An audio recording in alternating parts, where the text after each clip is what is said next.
Hello everyone, welcome to the Ankit Gupta ji के YouTube channel. मेरा नाम है अंकित गुप्ता और चलिए शुरू करते हैं आज के डेली करंट अफेयर्स सेशन को।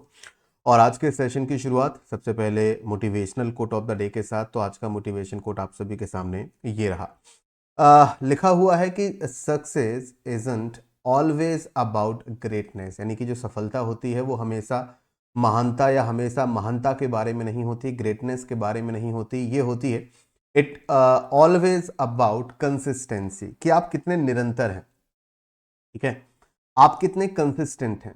ठीक है, consistent hard work leads to success, यानी कि अगर आप महान नहीं भी हैं, अगर आप लेजेंड्स की कैटेगरी में नहीं भी आते हैं या खुद को लेजेंड्स कहलाना, या यूं कहें कि भाई नहीं वो महान लोगों का ही काम है, महान लोग ही ये सब कर सकते हैं, हम महान कहाँ हैं, हम ग्रेट नहीं हैं तो हम ये नहीं कर सकते। आप दो चीज़ें कर सकते हैं, अगर आप उस काम को कंसिस्टेंसी के साथ कर सकते हैं और हार्डवर्क के साथ कर सकते हैं। तो कंसिस्टेंट हार्डवर्क, लगातार जो आप हार्डवर्क करते हैं यही आपको सफलता की तरफ लेकर जाता है। और जब आप ऐसा लगातार कर पाते हैं तो ये एक हैबिट बन जाती है और इसी हैबिट को ग्रेटनेस कहा जाता है और फिर ग्रेटनेस आ जाती है। लोगों को लगता है कि यार वो महान है क्योंकि वो टैलेंटेड है, नहीं, बहुत सारी चीजें। विराट कोहली महान नहीं है, विराट कोहली कंसिस्टेंट है अपनी प्रैक्टिस को लेकर, अपने हार्डवर्क को लेकर। और क्योंकि वो लगातार कंसिस्टेंट हैं, इस उम्र में भी, इस एज में भी उनकी फिटनेस में वो दिखता है। कंसिस्टेंट हार्डवर्क की वजह से ही वो ग्रेटनेस की कैटेगरी में आ गए हैं। आपको ग्रेटनेस करने की जरूरत नहीं है, आपको कंसिस्टेंट लगातार हार्डवर्क करना है। आप धीरे धीरे महान काम कर जाएंगे, महान कहलाएंगे। शुरू करेंगे सेशन को। आगे बढ़ने से पहले अगर आप में से कोई भी स्टूडेंट ऐसा है जो इस चैनल पर पहली बार आया है तो आपका वेलकम है। आप चैनल को सब्सक्राइब कर सकते हैं, बेल आइकन पर प्रेस करके आप रेगुलर अपडेट्स के लिए बेल आइकन को प्रेस करके उसे अपडेट कर सकते हैं। क्लास की पीडीएफ, मतलब जो हम आज करंट अफेयर सेशन डिस्कस करेंगे, इस करंट अफेयर सेशन की पीडीएफ आपको टेलीग्राम चैनल पर मिल जाएगी। टेलीग्राम चैनल की जो लिंक है वो वीडियो के नीचे डिस्क्रिप्शन में है, तो वहां से आप लोग टेलीग्राम चैनल ज्वाइन कर सकते हैं। चलिए तो सेशन शुरू करते हैं। सेशन का जो फॉर्मेट रहेगा वो ये रहेगा कि पहले हम एमसीक्यू डिस्कस करेंगे, मतलब कि डिस्कशन लेटेस्ट ही है, सारी की सारी लेटेस्ट करंट अफेयर्स हम लोग डिस्कस करेंगे। तो लेटेस्ट करंट अफेयर्स जो न्यूज़ है उसे डिस्कस करने से पहले उससे रिलेटेड हम क्वेश्चन डिस्कस करेंगे और उस क्वेश्चन का आंसर आपको देना है। फिर हम उस न्यूज़ से रिलेटेड डिटेल्स आप सभी के साथ डिस्कस करेंगे। आज के सेशन का पहला क्वेश्चन आंसर दीजिएगा, फिर हम न्यूज़ पर आएंगे। इंडिया वॉन, ये तो भाई एक बार सभी लोग जरा कमेंट सेक्शन में जय हिंद लिख देना, टीम इंडिया विक्ट्री लिख देना, अपनी तरफ से आप जो लिखना चाहें लिख देना। इंडिया इज ग्रेट, जय हिंद, हम जीत गए और अच्छा मैच था, बढ़िया मैच था, मज़ा आया। और ये देखकर एज एन इंडियन कि ये ज़्यादा मज़ा आया होगा कि चैंपियंस ट्रॉफी का जो होस्ट था, होस्ट नेशन था, वो पाकिस्तान था। ना ही फाइनल चैंपियंस ट्रॉफी का पाकिस्तान में हुआ और ना ही पाकिस्तान फाइनल में आया। पाकिस्तान जो होस्ट नेशन था, चैंपियंस ट्रॉफी का फाइनल दुबई में हुआ। और इंडिया अगर जीत जाए, जिस टूर्नामेंट को पाकिस्तान होस्ट कर रहा हो, और वो टूर्नामेंट इंडिया के लिए पाकिस्तान में भी नहीं हो रहा है, वो दुबई में हो रहा है, तो जले पर नमक छिड़कने के बराबर है भाई। ठीक है, तो India won their which number title to break the tie with Australia for most Champions Trophy wins during the final against New Zealand in Dubai. तो भारत ने दुबई में न्यूजीलैंड के खिलाफ फाइनल में अपना कौन से नंबर का जो खिताब है वो आपके यहाँ पर जीत लिया है। और सर्वाधिक चैंपियंस ट्रॉफी के जीत के मामले में अभी इंडिया और ऑस्ट्रेलिया इक्वल थे, और अब हमने ऑस्ट्रेलिया को पछाड़ दिया है, हमने ऑस्ट्रेलिया को सेमीफाइनल में हरा भी दिया। तो अब इंडिया ने, मतलब इस समय अगर हम कहें कि एज अ टीम सबसे ज़्यादा चैंपियंस ट्रॉफी जो किसी टीम ने जीती है वो इंडिया है। तो ये भारत की दूसरी या दूसरा टाइटल है। तीसरा टाइटल था चैंपियंस ट्रॉफी का, चौथा या फिर पांचवा, तो इस क्वेश्चन का सही जवाब है ये इंडिया का तीसरा टाइटल था। भारत ने तीसरी बार यहाँ पर चैंपियंस ट्रॉफी जीत ली है। तो चलिए अब न्यूज़ डिटेल में डिस्कस हम लोग यहाँ पर कर लेते हैं। इंडिया ने रिकॉर्ड तीसरी बार यहाँ पर चैंपियंस ट्रॉफी यहाँ पर जीत ली है। फाइनल मैच हमने जो खेला वो न्यूजीलैंड के साथ खेला, तो जो टीम रनर अप में रहेगी वो न्यूजीलैंड आपकी यहाँ पर रहेगी। फाइनल मैच जो आपका यहाँ पर हुआ वो कहाँ पर हुआ, दुबई में आयोजित किया गया, संडे को हुआ था, आप लोगों ने देखा भी होगा। ठीक है, इससे पहले इंडिया 2002 में जो इंडिया ने चैंपियंस ट्रॉफी जीती थी उसमें संयुक्त विजेता इंडिया और श्रीलंका को घोषित किया गया था। मतलब उसका जो फाइनल मैच था वो टाई, मतलब एक तरीके से दोनों टीमों के बीच में ट्रॉफी शेयर कर दी गई थी। तो 2002 में इंडिया और श्रीलंका दोनों संयुक्त विजेता थे, ज्वाइंट विनर थे। ठीक है, तो एक ट्रॉफी तो वो हो गई हमारी, और अगली ट्रॉफी हुई 2013 की ट्रॉफी। तो हम इससे पहले 2002 2013 में जीत चुके हैं। अब 2025 में हमने इस टूर्नामेंट को जीता है। ये आईसीसी का यानी कि इंटरनेशनल क्रिकेट काउंसिल का एक बहुत इंपॉर्टेंट इवेंट होता है। आईसीसी की जो ये चैंपियंस ट्रॉफी आपकी यहाँ पर होती है, ये 4 साल में एक बार ये टूर्नामेंट होता है। और इस साल इस टूर्नामेंट की जो होस्ट कंट्री थी वो पाकिस्तान आपकी यहाँ पर थी। वो याद रखिएगा, आई नो कि आपको पता होगा। Collectively India won the 7th ICC title. तो ये चैंपियंस ट्रॉफी आईसीसी टाइटल है। इसी तरह से world cup, T20 world cup, ODI world cup. तो अगर हम बात करें ओवरऑल, इंडिया ने जैसे T20 वर्ल्ड कप जीता, इंडिया ने अभी तक ओडीआई वर्ल्ड कप आपका यहाँ पर जीता, 3 बार चैंपियंस ट्रॉफी आपकी यहाँ पर जीती है। तो टोटल 3 चैंपियंस ट्रॉफी आपकी यहाँ पर हो गई। इसके अलावा भारत ने 2 बार ओडीआई वर्ल्ड कप जीता है। 1983 में भारत ने ओडीआई वर्ल्ड कप जीता था और कपिल देव कप्तान थे, कैप्टन थे। और 2011 में जब MS धोनी टीम के कैप्टन थे तब जीता। तो 3 और 2 5। इसके अलावा भारत 2 बार T20 वर्ल्ड कप जीत चुका है। 2007 में MS धोनी कैप्टन थे और 2024 में रोहित शर्मा कैप्टन थे। तो इस तरीके से ये आपके यहाँ पर अगर हम बात करें तो ये 3 champions trophy, 2 ODI world cup trophy और 2 T20 वर्ल्ड कप ट्रॉफी को मिलाकर टोटल 7 ट्रॉफियां, आईसीसी के टोटल 7 टाइटल इंडिया के पास हैं। थोड़ा याद रखना इंपॉर्टेंट है। और इनमें सबसे आगे चल रहा है ऑस्ट्रेलिया, जिनके पास टोटल 10 टाइटल हैं। आईसीसी टाइटल्स की बात हो रही है। The title win also help India to surpass Australia as the most successful team in the Champions Trophy. तो अगर हम लोग चैंपियंस ट्रॉफी टूर्नामेंट की बात करें तो चैंपियंस ट्रॉफी टूर्नामेंट में हम ऑस्ट्रेलिया को पछाड़ चुके हैं। ऑस्ट्रेलिया ने आज तक 2 चैंपियंस ट्रॉफी टाइटल जीते हैं, इंडिया ने अब 3 जीत लिए हैं। तो हमने ऑस्ट्रेलिया को एक तरीके से क्या कर दिया, सरपास कर दिया।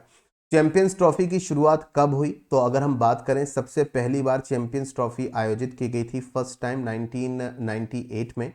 और होस्ट नेशन था आपके यहाँ पर बांग्लादेश और फाइनल विनर था साउथ अफ्रीका, जिसने वेस्ट इंडीज को हराया था। फिर इसके बाद जो चैंपियंस ट्रॉफी हुई वो सन 2000 में हुई। केन्या होस्ट नेशन था। अब तो केन्या की टीम क्रिकेट टूर्नामेंट्स में दिखती भी नहीं है। न्यूजीलैंड उसका विनर था, जिसमें इंडिया रनर अप था। इंडिया वो 2000 का मैच हार गया था। 2002 यहाँ पर आप देखोगे तो यहाँ पर जो ईयर्स का गैप है वो 2-2 साल का गैप है। और अभी जो आपकी चैंपियंस ट्रॉफी चलती है वो 4 साल में एक बार हो रही है, ध्यान रखना। तो 2002 में श्रीलंका विनर था। ठीक है, श्रीलंका होस्ट नेशन था और फाइनल विनर इंडिया और श्रीलंका थे। ठीक है, याद रखना।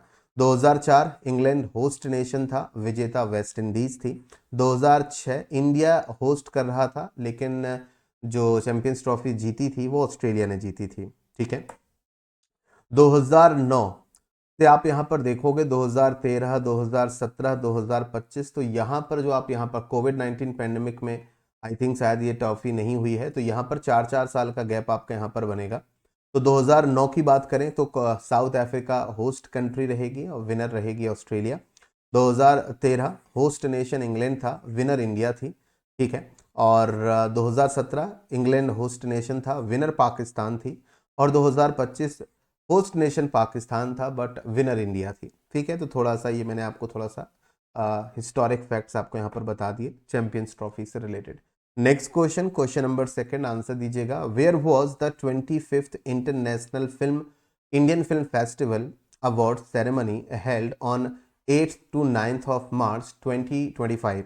25वें international Indian film festival IIFA awards का जो आयोजन है 8 और 9 मार्च को जो हुआ है वो कहाँ पर हुआ है? हर साल तो गोवा में आयोजित होता था, तो क्या इस साल भी गोवा में हुआ है, जयपुर में हुआ है, मुंबई में या फिर दिल्ली में? इस क्वेश्चन का सही जवाब है पिंक सिटी। मैंने इससे रिलेटेड कुछ डिस्कशन पहले भी किया हुआ है। सही जवाब जयपुर रहेगा। Option number B is the right answer, pink city Jaipur. Jaipur की अगर हम लोग बात यहाँ पर करें तो मैंने आपको स्टैटिक जीके का फैक्ट आपको यहाँ पर यह बताया था कि जयपुर शहर का फाउंडर कौन था। सवाई जयसिंह द्वितीय नाम के जो शासक थे वो जयपुर शहर के फाउंडर आपके यहाँ पर बनते हैं। तो अब यहाँ पर थोड़ा सा डिटेल्स आप सभी के साथ डिस्कस करूंगा। ठीक है, डिटेल्स ध्यान से सुनते हुए चलिएगा, इंपॉर्टेंट रहेगी एग्जाम के पॉइंट ऑफ व्यू से।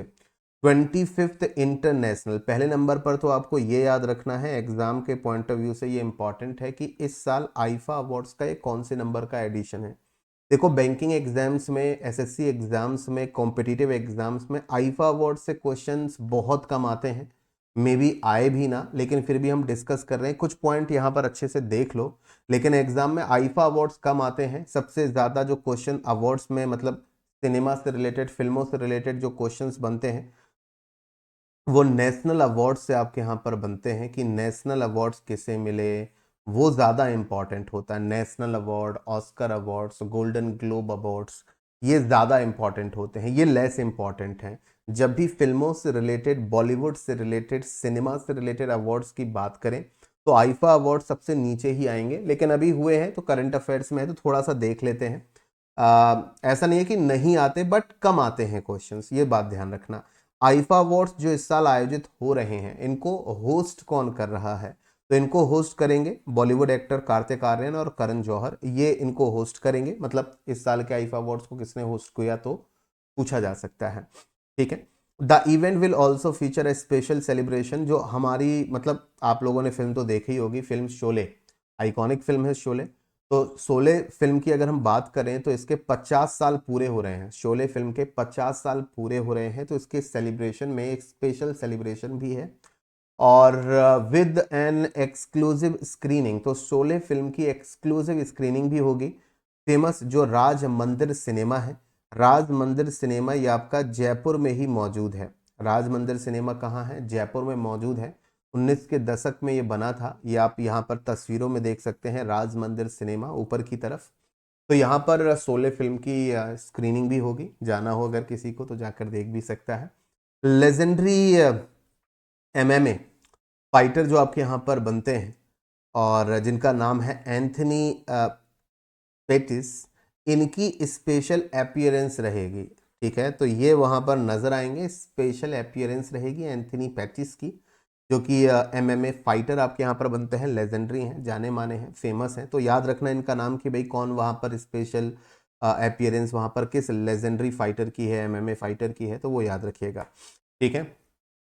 आगे बात करते हैं अब आईफा अवार्ड्स की। अब मैंने सारे अवार्ड्स इसमें शामिल नहीं किए हैं क्योंकि मैंने आपसे कहा एग्जाम के लिए ये अवार्ड्स उतने इंपॉर्टेंट नहीं हैं, लेकिन फिर भी जो इंपॉर्टेंट बन सकते हैं या जहां से क्वेश्चन आ सकता है मे बी, वो आपके सामने है, याद रखना है, इंपॉर्टेंट रहेगा। बेस्ट फिल्म का अवार्ड किसे मिला? अमर सिंह चमकीला, मतलब फिल्म का नाम तो चमकीला था, ठीक है। फिल्म का नाम तो चमकीला था, जो कि अमर सिंह चमकीला के जीवन पर आधारित थी। चमकीला मतलब पूरी फिल्म का नाम तो अमर सिंह चमकीला ही था, बट चमकीला शब्द को ज़्यादा हाईलाइट किया गया था, ठीक है। परफॉर्मेंस की बात करें तो लीडिंग रोल फीमेल कैटेगरी में, अगर हम लोग बात करें, फिल्म कैटेगरी की बात हो रही है, क्योंकि फिल्म कैटेगरी के अलावा यहाँ पर सीरीज कैटेगरी भी है। Series category, OTT series category. OTT तो समझते हैं ना सभी लोग, OTT over the top OTT का फुल फॉर्म होता है। जैसे इसमें नेटफ्लिक्स आ गया, या फिर जियो सिनेमा आ गया, या फिर आपके जो दूसरे ओटीटी प्लेटफॉर्म है लाइक अमेजोन प्राइम हो गया। तो ओटीटी प्लेटफॉर्म में जो सीरीज वगैरह लॉन्च होती हैं, तो बेसिकली वो आपके तो दो अलग कैटेगरी हैं। तो फिल्म कैटेगरी अभी हम लोग डिस्कस कर रहे हैं। तो लीडिंग रोल में जो परफॉर्मेंस के लिए बेस्ट एक्ट्रेस जो आपकी चुनी गई है, आप ये समझ लीजिए, तो वो कृति सेनन जो एक्ट्रेस हैं वो है। दो पत्ती फिल्म के लिए performance is in leading role female, Do Patti film के लिए कृति सेनन रहेंगी। और performance in leading role male category में विक्रांत मैसी, इनकी एक फिल्म आई थी सेक्टर 36, ठीक है। ये फिल्म बेसिकली जो आपकी आधारित थी सेक्टर 36, ये एक कांड हुआ था दिल्ली एनसीआर नोएडा में, और क्या नाम है मुझे याद नहीं आ रहा। मुझे लिखकर बताना अगर किसी को याद आए कमेंट सेक्शन में, जिसमें वो एक केस आया था जिसमें दो लोग पकड़े गए थे। एक अमीर इंसान था और उनके घर में एक उनका नौकर था, जो इंसानों के मांस यानी कि इंसानी मीट को खाने के लिए पकड़े गए थे। उनके घर के पीछे से बहुत सारे नर कंकाल, ह्यूमन स्केलेटन्स आपके वहाँ पर मिले थे। तो वो क्या है मुझे अभी याद ही नहीं आ रहा क्या है वो एरिया। तो सेक्टर 36 की ये फिल्म है, काफ़ी फेमस, मैंने देखी हुई है, that's why. Best direction film की बात करें तो इम्तियाज़ अली को बेस्ट डायरेक्शन का अवार्ड मिला है। डायरेक्टर ये रहे हैं अमर सिंह चमकीला फिल्म के, तो इसके लिए बेस्ट डायरेक्शन के लिए इम्तियाज अली रहेंगे। बेस्ट स्टोरी ओरिजिनल फिल्म ये कनिका ढिल्लन की रहेगी दो पत्ती के लिए। अब सीरीज कैटेगरी में आ जाते हैं, तो पंचायत सीरीज तो सबने देखी होगी। आप में से कितने लोगों ने पंचायत सीजन 1, सीजन 2 और सीजन 3 तीनों देखे हैं, जरा मुझे कमेंट करके बताओ। मैंने देखे हैं, बहुत अच्छी प्यारी सीरीज है, आप इसे परिवार के साथ बैठकर देख सकते हैं। एक शहरी व्यक्ति जब गांव में जाता है, किस तरीके की समस्याओं का सामना करता है, किस तरीके से जो सरकारी तंत्र है वो चलता है पंचायत लेवल पर, वो सब आपको दिखाया गया है। गांव की अच्छी कहानी है इसमें, तो पंचायत सीरीज काफ़ी अच्छी है। इसे बेस्ट सीरीज का अवार्ड आपका यहाँ पर मिला है पंचायत की सीरीज को। सीरीज कैटेगरी की बात कर रहे हैं, और सीरीज कैटेगरी में ही लीडिंग रोल फीमेल की अगर हम लोग बात यहाँ पर करें, तो leading role female for series Shreya Chaudhary को मिलेगा बैंडिट्स सीजन 2 के लिए। और मेल कैटेगरी में performance in a leading role male series category में जितेंद्र कुमार या जीतू भैया के नाम से काफ़ी पॉपुलर हो गए हैं भाई, तो ये जो पंचायत फिल्म में है आपके जितेंद्र कुमार, पंचायत सीरीज 3 के लिए इनको यहाँ पर लीडिंग रोल मेल का अवार्ड दिया गया है। डायरेक्शन की बात करें सीरीज कैटेगरी में बेस्ट डायरेक्टर या बेस्ट डायरेक्शन तो दीपक कुमार रहेंगे। ये पंचायत फिल्म के सीजन 1 में आते भी हैं नज़र, ठीक है, अच्छे डायरेक्टर हैं। नाम है इनका दीपक कुमार मिश्रा, पंचायत सीजन 3 के लिए, तो ये थोड़ा सा याद कर लीजिएगा, इंपॉर्टेंट रहेगा। वैसे तो कम इंपॉर्टेंट है एग्जाम के पॉइंट ऑफ व्यू से, बट जो इंपॉर्टेंट है या जहाँ से मे भी बन सकते हैं, तो वो ये इंपॉर्टेंट अवार्ड्स हो जाएंगे जो मैंने आपके सामने आपके साथ डिस्कस किए हैं। ठीक है, पीडीएफ आपको मिल जाएगी, वीडियो के नीचे डिस्क्रिप्शन में आपको टेलीग्राम चैनल की लिंक है, वहाँ से आपको पीडीएफ मिल जाएगी, तो उसके लिए परेशान मत होना ये कंटेंट या ये पीपीटीज हमें कहाँ से मिलेगी। Next question number 3, that which Indian Premier League IPL team recently launch the pink promise jersey for the upcoming match against the Mumbai Indians on 1 May 2025। IPL की किस टीम ने 1 मई 2025 को मुंबई इंडियंस के खिलाफ होने वाले मुकाबले के लिए पिंक प्रॉमिस नाम की जर्सी लॉन्च की है? मैंने ये इमेज हटाई नहीं, मुझे था कि भाई बहुत सारे लोग केवल इमेज से तो नहीं पकड़ पाएंगे कि कौन सी टीम है। अगर आप क्रिकेट लवर हैं तो शायद आपने आराम से पहचान लिया होगा, राजस्थान रॉयल्स टीम की ये जर्सी आपकी यहाँ पर बनती है। रिसेंटली इन्होंने इंटरनेशनल विमेंस डे पर पिंक प्रॉमिस जर्सी को भी लॉन्च किया था, तो ये वो आईपीएल टीम हो जाएगी। तो आप ध्यान से सुनिएगा, राजस्थान रॉयल्स की टीम ने रिसेंटली पिंक प्रॉमिस जर्सी आपकी यहाँ पर लॉन्च की है। पिंक जो कलर है फीमेल्स से जोड़कर देखा जाता है, तो pink promise jersey international women's day के अवसर पर इसे लॉन्च किया गया। तो राजस्थान रॉयल्स टीम का नाम याद रखिएगा, इंटरनेशनल वुमेन्स डे के अवसर पर ऑल पिंक जर्सी लॉन्च की हैं, जिसको नाम दिया गया पिंक प्रॉमिस। और ये जर्सी पहनकर वो लोग खेलेंगे 1 मई को जो इनका मैच होगा मुंबई इंडियंस के खिलाफ। आईपीएल 2025 22 मार्च से शुरू हो रहा है, तो 1 मई को ही वो लोग ये जर्सी पहन के खेलने भी वाले हैं। अब ये बेसिकली विमेन एम्पावरमेंट और महिलाओं से जुड़े इनिशिएटिव्स को सपोर्ट करने के लिए है। ध्यान से सुनिएगा, जो आईपीएल की टीम है राजस्थान रॉयल्स, उनका एक फाउंडेशन भी है जो कि लोगों के वेलफेयर के लिए काम करता है। इसका नाम है राजस्थान रॉयल्स फाउंडेशन, उनकी सीएसआर आर्म है। राजस्थान रॉयल्स जो टीम है उनकी सीएसआर का full form corporate social responsibility, मतलब कि जो बड़ी बड़ी कंपनियां, बड़े बड़े ऑर्गेनाइजेशन लाइक राजस्थान रॉयल्स की टीम, जो भी ये हमसे कमाते हैं या जो बड़ी बड़ी कंपनियां हमसे कमाती हैं, अपने प्रॉफिट का एक परसेंटेज उन्हें लोगों के वेलफेयर पर खर्च करना होता है। तो उसके लिए वो अपना फाउंडेशन बनाते हैं और उसके जरिए लोगों की मदद करते हैं अलग अलग इनिशिएटिव्स के माध्यम से। तो राजस्थान रॉयल्स की जो टीम है उनका सीएसआर आर्म है वो है राजस्थान रॉयल फाउंडेशन। तो ये एक कैंपेन फिल्म भी लॉन्च करेंगे। कैंपेन को मतलब जो महिलाओं से जुड़ी हुई कैंपेन है उससे रिलेटेड एक फिल्म भी जारी होगी अवेयरनेस के लिए, जिसका टाइटल होगा औरत है तो भारत है। औरत है यानी कि फीमेल है तो भारत है, इंडिया है। ये एक फिल्म भी ये प्रमोट करेंगे विमेन लेड इनिशिएटिव्स, यानी कि महिलाओं से जुड़े हुए जो इनिशिएटिव्स हैं, महिलाओं से जुड़े हुए जो नई नई कार्यक्रम है, इनिशिएटिव्स हैं, प्रोग्राम्स हैं, उनको प्रमोट करने के लिए इस फिल्म को रिलीज किया जाएगा। शॉर्ट फिल्म होगी। राजस्थान रॉयल्स की बात करें तो ये बड़ा इंटरेस्टिंग मुझे यहाँ पर लगा कि Rajasthan Royals will also contribute 100 rupee for every ticket purchased from the Rajasthan Royals and Mumbai Indian का जो मैच आपका यहाँ पर होगा 1 मई को, तो राजस्थान रॉयल्स और मुंबई इंडियंस का जो मैच 1 मई 2025 को होगा, तो जितने भी लोग उस मैच की टिकट्स परचेज करेंगे, फॉर एग्जाम्पल 50,000 लोगों ने, मान लेते हैं फॉर एग्जाम्पल, टिकट परचेज किया, तो पर टिकट के हिसाब से 100 रुपए यहां पर क्या करेगी, कंट्रीब्यूट करेगी राजस्थान रॉयल्स की टीम। तो ये टोटल अमाउंट आपका यहां पर कितना पहुंच जाएगा, 50,000 से 5 लाख और 5 लाख से 50 लाख, करेक्ट है। अब वहां पर दर्शक 50,000 भी हो सकते हैं, 80,000 भी हो सकते हैं, वेरी कर सकता है। तो जितना पैसा इकट्ठा होगा उस पैसे को ऐसे महिलाओं के द्वारा लीड होने वाले रूरल ट्रांसफॉर्मेशन में यूज किया जाएगा, यानी कि ग्रामीण क्षेत्रों में जो इनिशिएटिव्स महिलाओं को उनके पैरों पर खड़ा होने के लिए चलाए जा रहे हैं और गांव को ट्रांसफॉर्म करने के लिए चलाए जाने वाले जो इनिशिएटिव्स हैं, उन इनिशिएटिव्स जिससे महिलाओं को फाइनेंशियल हेल्प मिलेगी, वो अपने पैरों पर खड़ी हो सकेंगी।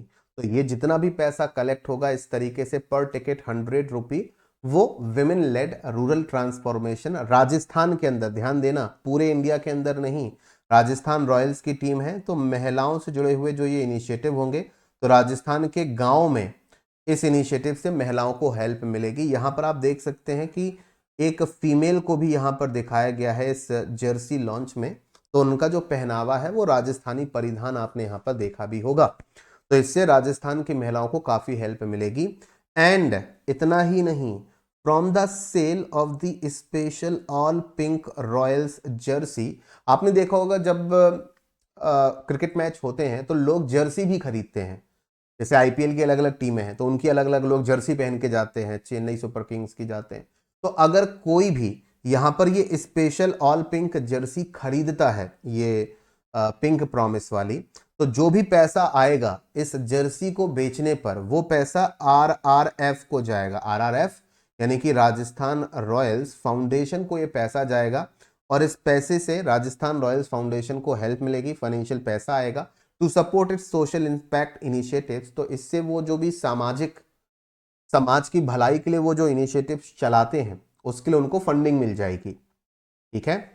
एवरी, अच्छा इतना ही नहीं, जितने भी छक्के लगेंगे मैच में, भाई हम तो यही चाहेंगे कि खूब छक्के लगें, तो जितने भी छक्के लगेंगे चाहे कोई भी टीम वो छक्का मारे, कौन सा मैच, राजस्थान रॉयल्स और मुंबई इंडियन का जो ये मैच होगा 1 मई 2025 को ये जो मैच होगा, इस मैच में जितने भी छक्के लगेंगे चाहे कोई भी टीम मारे, राजस्थान रॉयल्स के खिलाड़ी मारे या मुंबई इंडियंस के, जितने भी छक्के लगेंगे हर छक्के के हिसाब से जो राजस्थान रॉयल्स फाउंडेशन है ये कमिटेड है कि up lighting up 6 homes in the Sambhar region of the and with the solar power. ध्यान से सुनना, मतलब जैसे एक छक्का लगा तो छक्के में कितने रन मिलते हैं, 6 रन मिलते हैं, तो 6 रनों का मतलब हो गया, मतलब एक छक्का लगा 6 रन मिले, तो 6 रनों का मतलब 6 घर हो गए, तो 6 घरों में लाइट पहुंचाई जाएगी और ये लाइट पहुंचाई जाएगी सोलर पावर की मदद से, यानी कि सोलर पावर इंस्टॉल वहां पर की जाएगी, लोगों को हेल्प करी जाएगी। जो सांभर रीजन है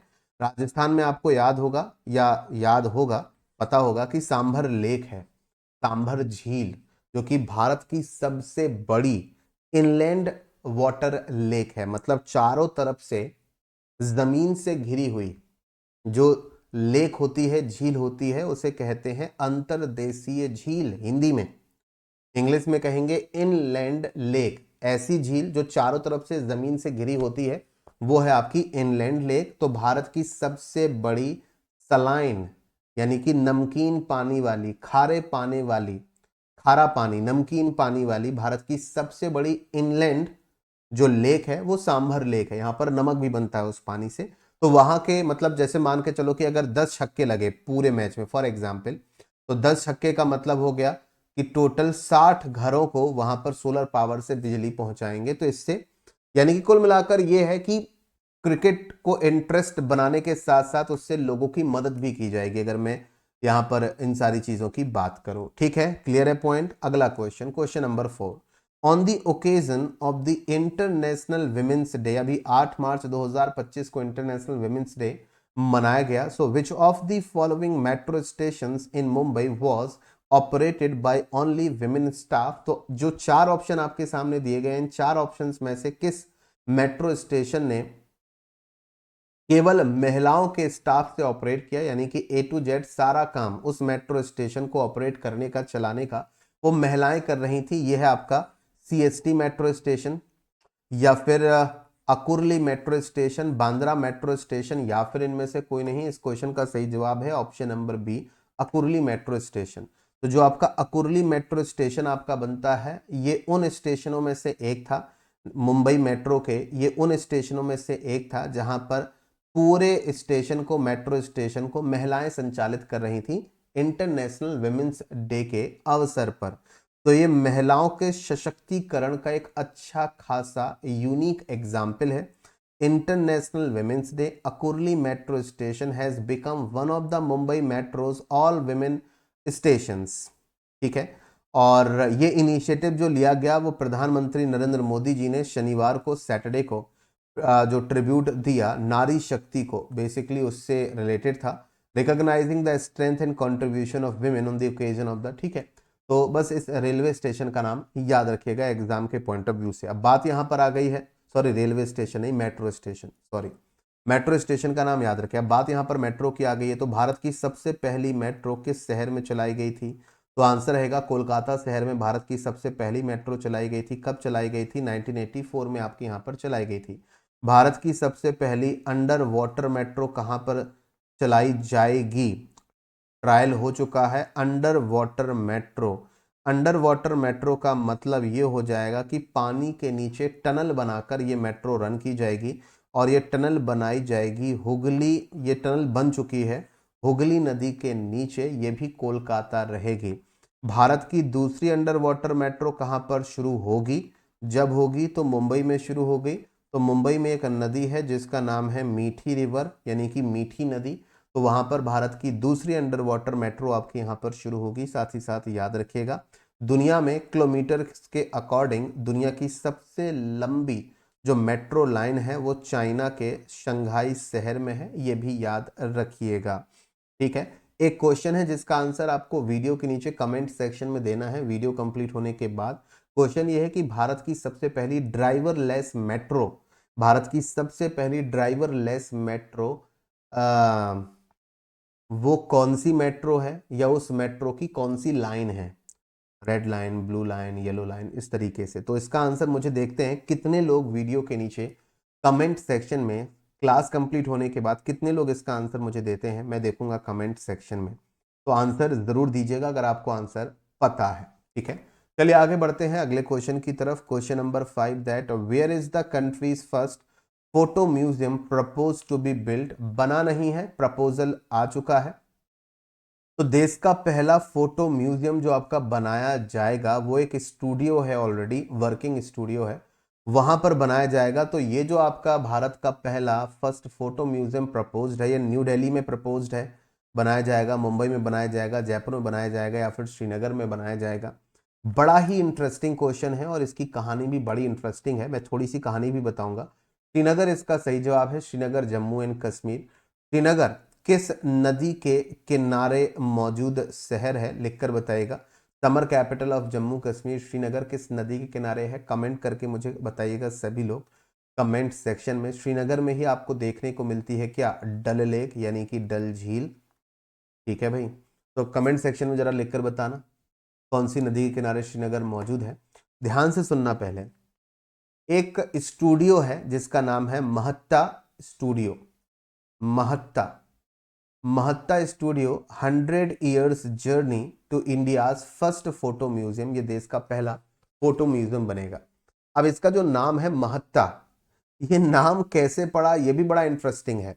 एक्चुअली ये जो फोटो स्टूडियो था ये अंग्रेजों के जमाने में ओपन हुआ था, और अंग्रेज इस नाम को, मतलब ये नाम है मेहता, ये नाम है मेहता। ठीक है, मेहता, अमरनाथ मेहता ने इसे शुरू किया था। तो अंग्रेज क्या करते थे, मेहता नाम प्रोनाउंशिएट नहीं कर पाते थे, बोल नहीं पाते थे ठीक से। तो जब वो मेहता नाम ठीक से प्रोनाउंशिएट कर नहीं पाते थे तो वो मेहता को महत्ता बोल देते थे। तो वहीं से नाम, या मतलब यहीं से नाम चल गया महत्ता स्टूडियो, महत्ता स्टूडियो। मेहता की जगह लोग महत्ता बोलने लगे। ऐसा कई बार होता है, आपने भी देखा होगा, लोगों के नाम कई बार लोग बदल देते हैं। इसी तरह से शहरों के नाम, जगहों के नाम इसी तरह से जब सही तरीके से प्रोनाउंशिएट नहीं होते तो वो नाम चेंज हो जाते हैं, राइट। तो कंट्री का अब तक का सबसे पुराना एक्टिव फोटोग्राफी स्टूडियो है।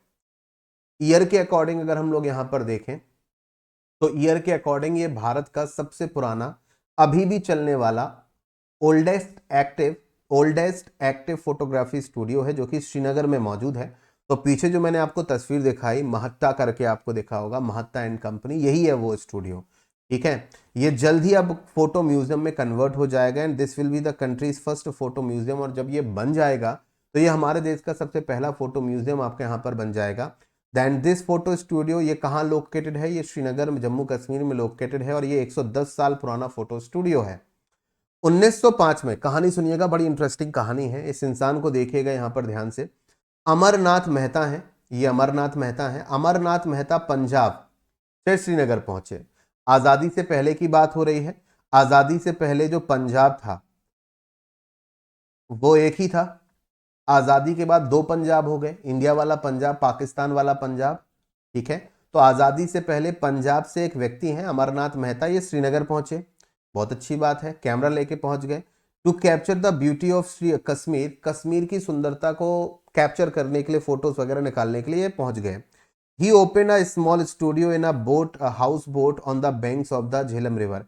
एक्चुअली कहानी ये थी, बेसिकली मैंने ये पूरी कहानी पढ़ी है इस स्टूडियो के पीछे की, कि अमरनाथ मेहता घूमने गए थे कश्मीर और वहां पर उन्होंने अंग्रेजों के पास मतलब ये कैमरा देखा था बेसिकली, और उन्होंने फिर कैमरा चलाना और ये सब सीख लिया। मतलब कैमरा चलाना कोई बहुत टफ काम तो है नहीं, कैमरा अगर आपके हाथ में है तो भाई थोड़ा बहुत कैमरे के फंक्शन समझ लोगे तो आप भी कैमरा चला सकते हो, कोई ऐसा तो कोई 30 मार्का या रॉकेट साइंस नहीं है।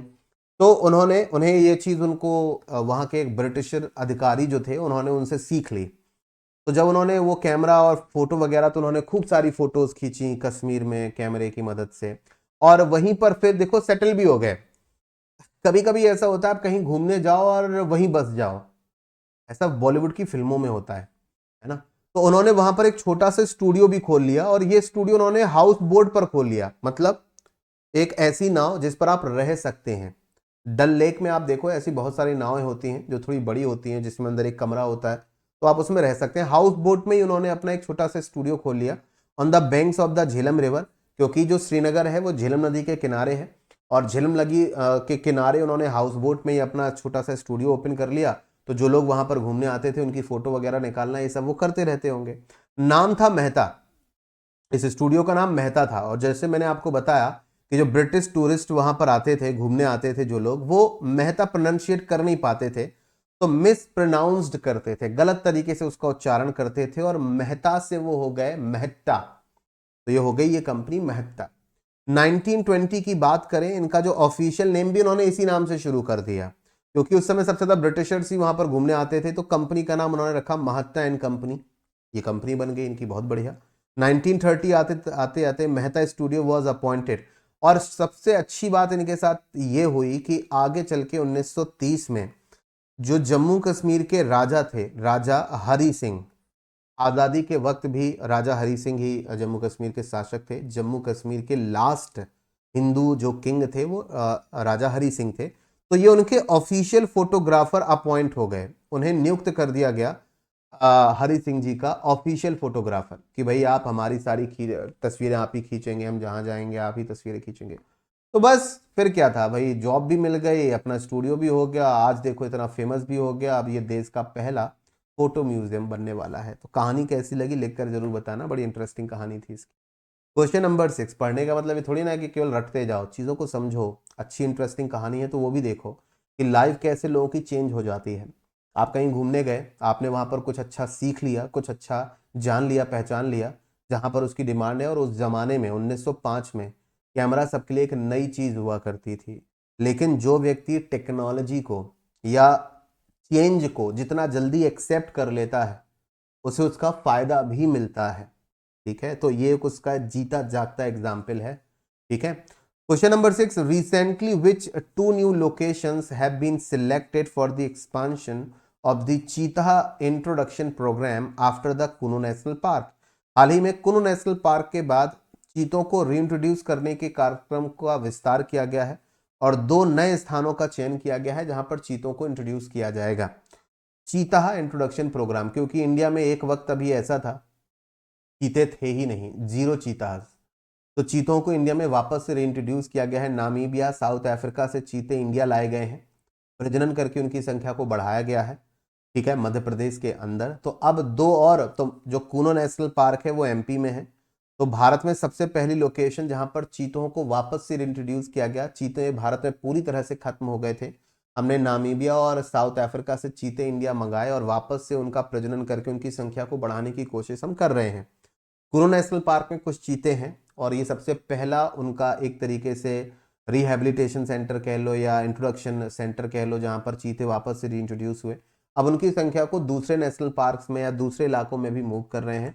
तो जो 2 नई लोकेशन है, एक तो है Banni grasslands and Gandhi Sagar wildlife sanctuary. तो ये 2 नई लोकेशन है जहां पर अब चीतों की संख्या को रीइंट्रोड्यूस किया जाएगा, मतलब वहां पर चीतों का ये प्रोग्राम वापस से शुरू किया जाएगा ताकि उनकी संख्या को इंक्रीज किया जा सके। तो after the Madhya Pradesh Kuno national park, चीता रीइंट्रोडक्शन विल बी एक्सपेंडेड। तो बन्नी ग्रासलैंड कहाँ है, किस स्टेट में है, ये एग्जाम के पॉइंट ऑफ व्यू से इंपॉर्टेंट है, इसे स्टार मार्क कर लीजिएगा कि बन्नी ग्रासलैंड्स गुजरात में है। और Gandhi Sagar wildlife century हम 1-2 बार पहले भी डिस्कस कर चुके हैं, ये Gandhi Sagar wildlife century है, मध्य प्रदेश में है। तो ये 2 नई लोकेशन हो जाएंगी। प्रधानमंत्री Narendra Modi announce at the 7th national board of wildlife. तो रिसेंटली जो 7वीं national board of wildlife आयोजित की गई थी, जो मीटिंग हुई थी, वहां पर पीएम मोदी जी ने इन दोनों लोकेशंस का अनाउंसमेंट किया। अगर आप लोग पिछले 2-3 सालों से पढ़ रहे हैं, थोड़ा करंट अफेयर्स से अपडेटेड रहते हैं, तो आपको पता होगा कि हमारे देश में अफ्रीकन चीतास को हमने फिर से रीइंट्रोड्यूस किया है। चीते 4 पैरों पर दौड़ने वाले दुनिया के सबसे तेज जानवर हैं। ये 120 किलोमीटर प्रति घंटा की रफ्तार से दौड़ सकते हैं। तो 4 पैरों पर दुनिया में कोई भी ऐसा जानवर नहीं है जो 4 पैरों से दौड़ता हो और 120 किलोमीटर प्रति घंटा की रफ्तार से दौड़ सकता हो। तो हमने अफ्रीकन चीते इंडिया में रीइंट्रोड्यूस किए थे क्योंकि इंडिया में चीते विलुप्त हो चुके थे, पूरी तरह से खत्म हो चुके थे।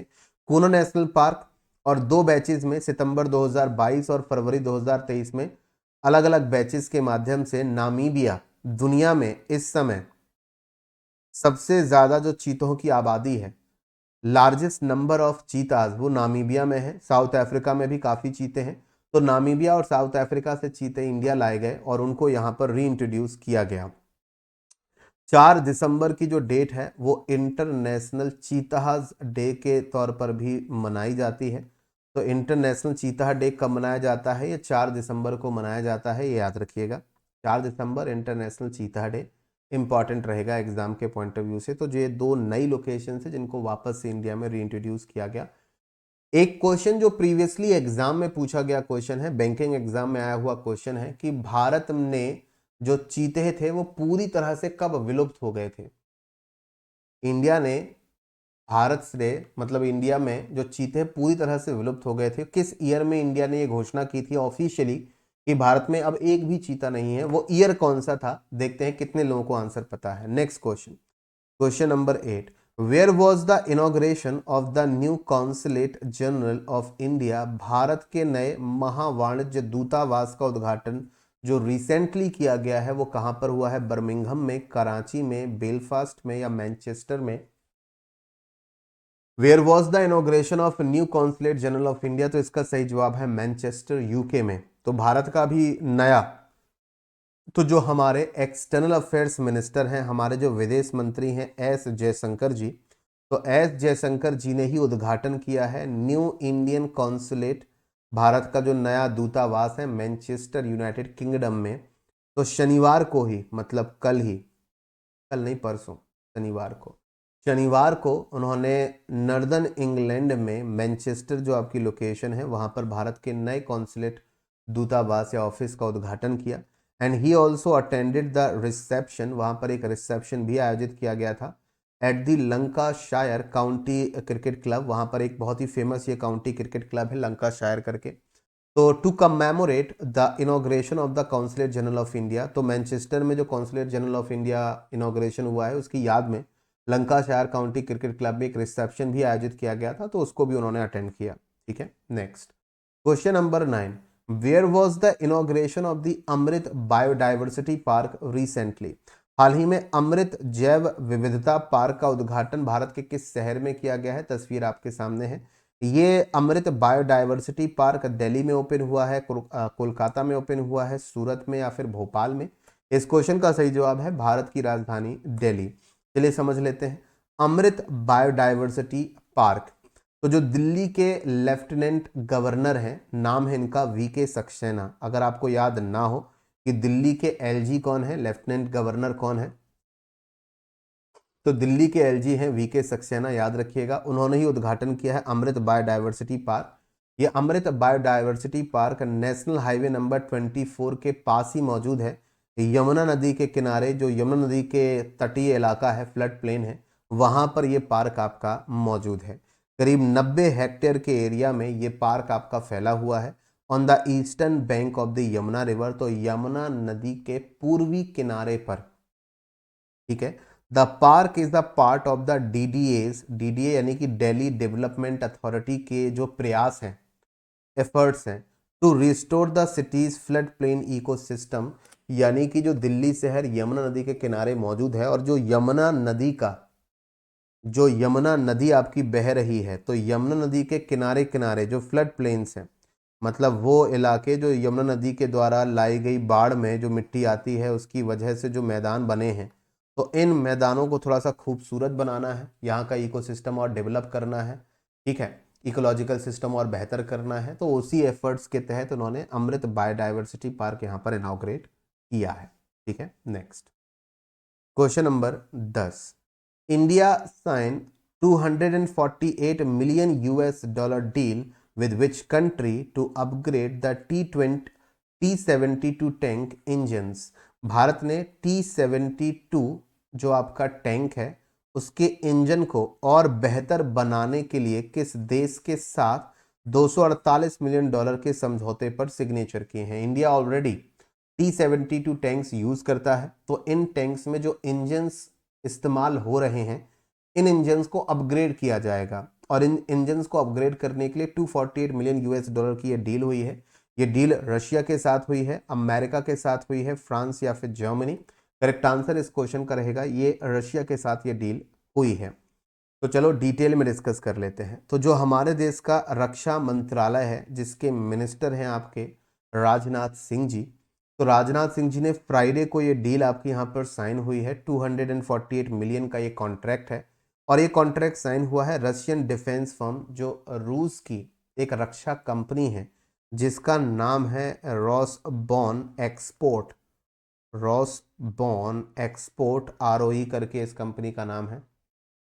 तो ये कंपनी का नाम थोड़ा सा याद रखना कि अगर थोड़ा सा डिटेल में जाकर पूछ लिया तो वो कौन सी रशियन फर्म है जिसके साथ ये डील साइन हुई है, तो थोड़ा सा ये प्रिक्योर करेंगे 1000 हॉर्स पावर। एचपी का फुल फॉर्म हॉर्स पावर ही होता है। तो 1000 हॉर्स पावर के जो इंजन है जो कि T72 बैटल टैंक्स में आपके यहाँ पर यूज होते हैं, ठीक है, तो इनको और क्या किया जाएगा, बेटर बनाया जाएगा, इनकी परफॉर्मेंस को और इनहेंस किया जाएगा, ठीक है। तो उसमें हमारी मदद करेगी company in fully assembled completely knockdown and semi knockdown conditions. तो इनको बेहतर बनाने में, इन इंजन्स को और बेहतर करने में, इसकी परफॉर्मेंस को और इम्प्रूव करने में ये हेल्प करेगी। द डील इंक्लूड, इस डील में ये भी शामिल है कि टेक्नोलॉजी भी ट्रांसफर की जाएगी। मतलब इन इंजन्स को बेहतर बनाने की जो टेक्नोलॉजी है, जो तकनीक है, जो इस रशियन डिफेंस फर्म के पास है, ये टेक्नोलॉजी हमें मिलेगी। टेक्नोलॉजी कैसे करना है, कैसे किया जाएगा, उसकी तकनीक क्या है एग्जैक्ट, वो टेक्नोलॉजी ट्रांसफर हो जाएगी from the Russian defence manufacturer. तो ये जो रशियन कंपनी आपकी यहाँ पर बनती है, ये जो रशियन कंपनी आपकी यहाँ पर बनती है, वो इस टेक्नोलॉजी को जानती है, तो वो क्या करेगी, टेक्नोलॉजी हमें ट्रांसफर करेगी to Chennai based armoured vehicle Nigam limited, जो हमारे देश के लिए हैवी व्हीकल फैक्ट्री है चेन्नई में, आर्मर्ड व्हीकल निगम लिमिटेड। तो इस टेक्नोलॉजी को ट्रांसफर किया जाएगा आर्मर्ड व्हीकल निगम लिमिटेड को। बात समझ में आ गई? तो 248 मिलियन की जो ये डील है T72 टैंक्स के इंजन्स को अपग्रेड करने की, ये रशियन डिफेंस फर्म के साथ हुई है इंडिया की। टेक्नोलॉजी भी ट्रांसफर की जाएगी और ये जो डिफेंस मैन्युफैक्चरर है रशियन, ये अपनी टेक्नोलॉजी चेन्नई की आर्मर्ड व्हीकल निगम लिमिटेड को ट्रांसफर करेगी, ताकि हम भविष्य में इस टेक्नोलॉजी से इन इंजन्स को बेहतर बनाते रहें या बेहतर बना पाएं, इसका इस्तेमाल कर पाएं। Next question, question number 11। Union civil aviation minister Ram Manohar Naidu has inaugurated the Udan Yatri cafe recently at which international airport. तो जो केंद्रीय नागरिक उड्डयन मंत्री हैं राम मोहन नायडू, जिन्होंने रिसेंटली किस अंतर्राष्ट्रीय हवाई अड्डे पर उड़ान यात्री कैफे का उद्घाटन आपके यहाँ पर किया है। तो नया जो उड़ान यात्री कैफे है ये नई दिल्ली के इंदिरा गांधी इंटरनेशनल एयरपोर्ट पर शुरू किया गया है, या मुंबई के Chhatrapati Shivaji terminus international airport पर शुरू किया गया है, या फिर गोवा के मनोहर पारिकर इंटरनेशनल एयरपोर्ट पर शुरू किया गया है, या फिर अहमदाबाद के सरदार वल्लभ भाई पटेल इंटरनेशनल एयरपोर्ट पर नया उड़ान यात्री कैफे शुरू किया गया है। तो इसका सही जवाब है option number D, Ahmedabad airport या फिर सरदार वल्लभ भाई पटेल इंटरनेशनल एयरपोर्ट।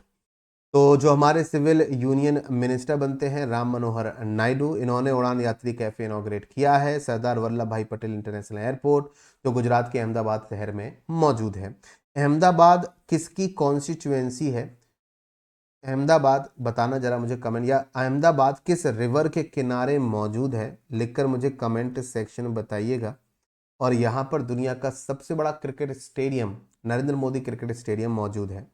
उड़ान यात्री कैफे की बात करें तो ये आपने पहले भी ये न्यूज़ डिस्कस सुनी होगी। उड़ान यात्री कैफे ये भारत के धीरे धीरे सभी एयरपोर्ट्स में इसको धीरे धीरे ओपन किया जा रहा है। आपने एक सबसे बड़ी समस्या जो ये देखी होगी कि जब भी आप एयरपोर्ट पर जाते हैं तो एयरपोर्ट पे जब आपका विमान आने वाला होता है, आप विमान में ऑन बोर्ड होने वाले होते हैं, तो आपको वेट 1 घंटे 2 घंटे टाइम होता है, आपको भूख लगी होती है। तो एयरपोर्ट में क्या होता है, जब आप टिकट विकेट चेक करा के सामान लगेज वगैरह की सिक्योरिटी चेकिंग के बाद जब आप विमान तक जाते हैं, अपने बोर्डिंग गेट तक जाते हैं, तो बीच में बहुत सारी आपको शॉप्स, मॉल जैसा आपको लगता है एयरपोर्ट के अंदर, खाने पीने शॉपिंग करना सब कुछ होता है, मॉल जैसा होता है बिल्कुल। तो वहां पर अगर कुछ खाने पीने जाओ तो बहुत महंगा होता है ना, 200 रुपये 150 रुपये की चाय। मैंने आई थिंक बेंगलुरु एयरपोर्ट पर हमने 2 समोसे लिए थे, कॉफ़ी ली थी, उसी का बिल 500 रुपये था। 2 समोसे 2 कॉफ़ी का बिल 500-600 रुपये था। तो क्योंकि वो जगह महंगी होती है, एयरपोर्ट वाली जो जगह है वो महंगी होती है, ठीक है। तो खैर एक समस्या तो है कि आम आदमी उड़ान योजना के तहत, ठीक है, उड़ान यात्री कैफे, ठीक है, तो उड़ान योजना के तहत उड़े देश का आम नागरिक, तो हम आम नागरिक को अफोर्डेबल प्राइस पर टिकट तो दे रहे हैं, लेकिन क्या वो एयरपोर्ट पर आम आदमी आम पैसों में या अफोर्डेबल प्राइस में क्या कुछ खा भी सकता है? तो उड़ान यात्री कैफे का मेन मकसद यही है कि आपको सस्ती दर पर अफोर्डेबल फूड आइटम्स मिले, रिफ्रेशमेंट मिले, है ना, और क्वालिटी भी बेस्ट हो फॉर दी पैसेंजर्स, ये इसका मेन एम है। तो जहां पर अगर आप सोच रहे हो कि जहां पर 100 रुपए से नीचे 150 रुपए से नीचे चाय कॉफी नहीं मिलती, वहां पर आपको मिनिमम 100 रुपए मतलब 20 रुपए से चीजें शुरू हो जाती हैं। 20 रुपए 30 रुपए से समोसे चाय ये शुरू हो जाते हैं। तो नॉर्मली भी चाय 15-20 रुपए या समोसे 15-20 रुपए का ही मिलता है। तो located in the check in hall of the terminal 1, तो ये टर्मिनल 1 जो वहां पर होगा वहां पर है। और यहाँ पर स्नैक्स जो है वो 20 रुपए से शुरू हो जाते हैं। अगर आप ऑनलाइन जाकर इनकी रेट लिस्ट देखोगे तो बहुत अफोर्डेबल, आपको लगेगा कि जैसे कि आपके घर के आसपास जो छोटा मोटा रेस्टोरेंट होता है जहाँ पर चाय समोसे और स्नैक्स मिलता है, उसी प्राइस पर आपको एयरपोर्ट के अंदर मिल जाएगा उड़ान यात्री कैफे से।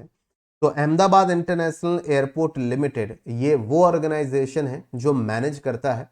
अहमदाबाद इंटरनेशनल एयरपोर्ट लिमिटेड के पास जिम्मेदारी है, रिस्पॉन्सिबिलिटी है of managing the Sardar Vallabh भाई पटेल इंटरनेशनल एयरपोर्ट। तो सरदार वल्लभ भाई पटेल इंटरनेशनल एयरपोर्ट कौन सी कंपनी मैनेज करती है? मैनेजमेंट किसके हाथ में है? Ahmedabad international airport limited. और अहमदाबाद इंटरनेशनल एयरपोर्ट लिमिटेड जो कंपनी है headed by Adani airport holdings limited. तो इस कंपनी को हेड कौन करती है, कंट्रोल कौन करती है? अडानी एयरपोर्ट्स होल्डिंग लिमिटेड करती है। और अडानी एयरपोर्ट होल्डिंग्स किसकी सब्सिडरी है, सहायक कंपनी है? ये अडानी इंटरप्राइजेस की सहायक कंपनी है।